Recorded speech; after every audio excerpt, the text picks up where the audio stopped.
சிறப்போடு செஞ்சிடுவோம், மரத்தை பார்த்தாலே இழைச்சிடுவோம். அதுக்கு நீங்க ஏன் இழைக்கிறீங்க? மரத்தை சொன்னேன். சரி, அளவெடுப்போமா? கட்டில் தானே செய்ய சொன்னேன், சாப்பாட்டியா செய்ய சொன்னேன். நம்ம சாப்பாடு செய்யறது இந்த ஆளுக்கு எப்படி தெரியும்? என்னது? அது வேற ஒண்ணும் இல்ல, சிறப்போடு செஞ்சிடுவோன்னு. நான் கூட கட்டில பத்தி பேசுவோமா? சிங்கிளா டபுளா?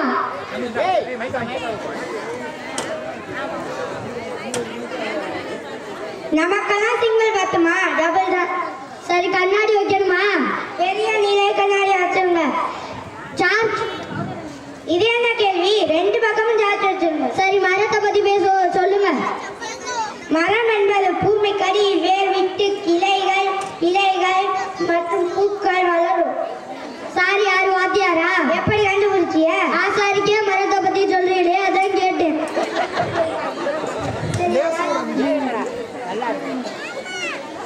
சரி, ஏதாச்சும் ஒரு மரம் சொல்லுங்க.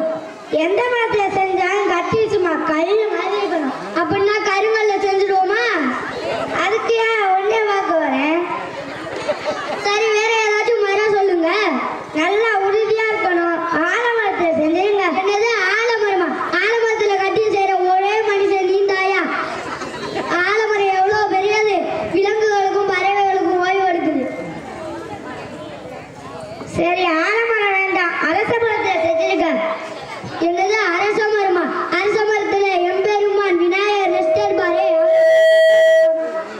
அதை போய் டிஸ்டர்ப் பண்ணலாமா? ஆலமரமும் வேண்டாம், அரச மரமும் வேண்டாம்.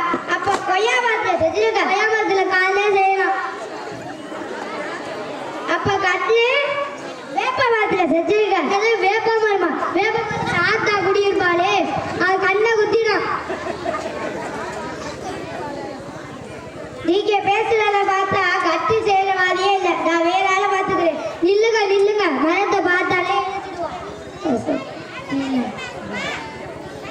பேசாம மரத்தை கடையிலே